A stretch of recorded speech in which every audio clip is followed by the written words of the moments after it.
Now, at the time of me recording this, it's only been like 3 days since she turned herself in, so this case is still ongoing. But this girl, 17-year-old Sarah, is being accused of a double homicide on her mother and stepfather. And first things first, why she did the things she did leading up to her warrant being issued could have many different reasons. So she gave a eulogy at their funeral and posted a lot of very strange things on social media that, if she did it, doesn't look very good on her case. If she truly is guilty, her posting things like this where she has pictures of her parents captioned something along the lines of they don't know it yet but they would eventually be murdered, essentially, it seems very voyeuristic, as well as these posts that look like she just wanted attention. Now, if she did this, all this does is make her look like more of a psychopath. If she's innocent, then maybe it could be chalked up to her just being 17 and not really knowing how to handle grief. As if someone unsuspectingly had their parents murdered, sure, they could be forgiven for going on some type of confused rant on social media. But there's something very haunting about this post. I've seen a lot of people deal with grief. A lot of teenagers deal with grief. When I was in high school, just at my school alone, one student was murdered every year. But one thing I've never seen is someone posting their loved ones and talking about how they didn't know what was coming to them, basically. Now, this case is still open, like I said, and I almost didn't cover it, but I just have so many questions. I try to give people the benefit of the doubt, but I must say, her cover story about a random home invader breaking in and committing a double homicide is highly unlikely, not only due to the fact that the police didn't find any signs of forced entry, but also due to the fact that this house is in Carrollton, Georgia, a town with a murder rate of essentially 0, and that's based on multiple sources including the FBI. And not to mention, the family lived out in the country, barely in town at all, as they were basically in the middle of nowhere. And if you're not following, what I'm trying to say is that any murder taking place here would be extremely uncommon, especially a random double homicide. In a small town like this, violent crimes usually have a motive, and a lot of times it involves people that the victims knew personally, like family. Now, the first thing that stood out to me in the report about their deaths was that the pictures used looked like mugshots. And turns out, according to some digging into the Carroll County court records, Kristen, the mom, was actually charged with cruelty to children back in 2022. But for some reason, after 3 years, the outcome of this case still hadn't been decided.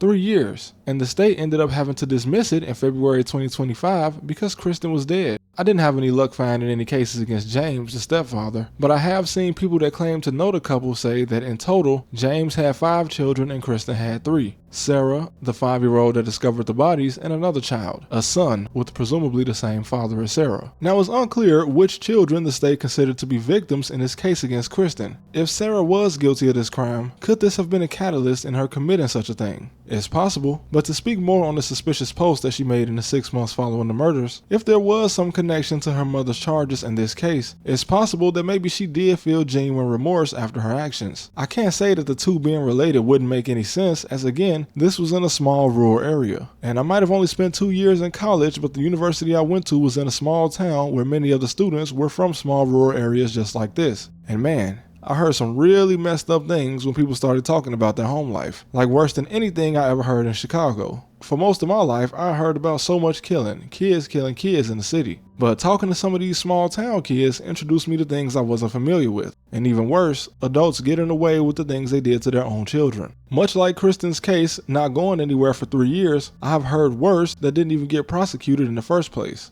Did something happen between the mother and daughter that we don't know? And if so, what was the stepfather's role in it? I've seen rumors that the couple struggled with drugs, but I can't confirm that. What I can confirm is the horrible things I've heard parents accused of letting happen to their children for drugs. Now, I'm not insinuating that this played a role in all of this, I'm just giving an example. Interestingly, in the eulogy she gave to her mother at the funeral, she said that everything they had been through doesn't define what kind of person and what kind of mother she was, implying that something happened that some would argue could have defied what kind of mother she was. Now, I know she asked a true crime content creator to cover her case, and I'm honestly not sure if this was genuine or just a cover-up. Although I must admit that if this was done to cover her tracks, it's definitely the short-sighted thought process of a teenager for sure. As if you don't think about it for long enough, it might seem like you're throwing the authorities off your trail by asking someone to cover your case. But the adult police would probably wonder who asked for true crime content on their dead mother and stepfather within the same year they were murdered. And then there's the quote from her own grandfather, who stated that she and her mother had a great relationship, but that James, the stepfather, had a criminal history that may have played a role in his death.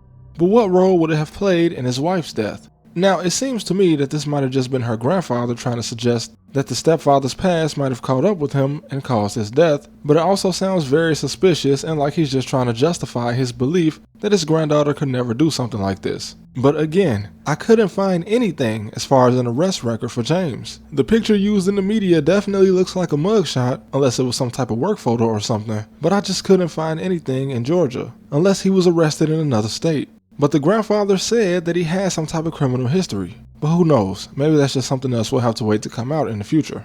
And also, where's the murder weapon? It wasn't recovered at the scene, and since Sarah turned herself in, accompanied by her biological father, who reportedly believes her to be innocent, I'd assume that she would be pleading not guilty, and I doubt that she brought the gun with her as evidence. But according to authorities, the warrant issued for her arrest wasn't just through the effort of local police. The FBI and the Georgia Bureau of Investigation Crime Lab were also involved. Though strangely, authorities in Georgia also state that the investigation is not over. Sort of an odd thing to say after you issue a warrant. But they also state that more arrests can be made.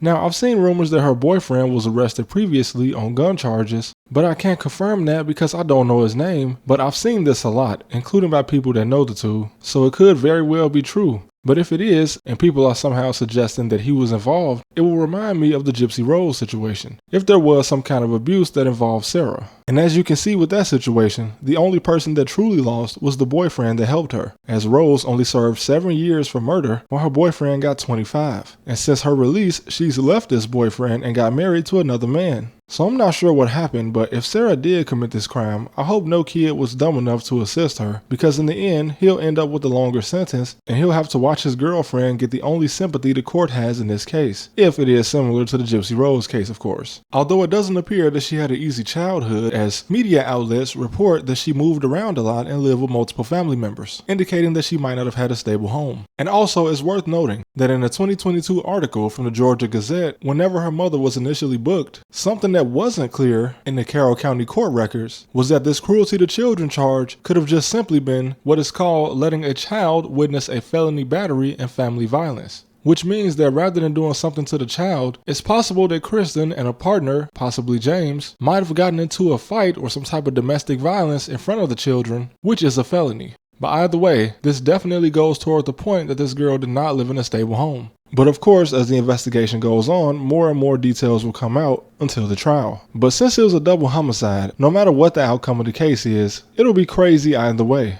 But again, if this is what most people suspect, and she did do it as a result of some type of abuse, then I hope that she gets the help she needs. Because again, the story of a random home invader committing a double homicide is very, very unlikely. Even if she was living somewhere more dangerous, that would still be kind of unlikely. But rest in peace to those involved, and we'll see what happens. But thank you guys for watching.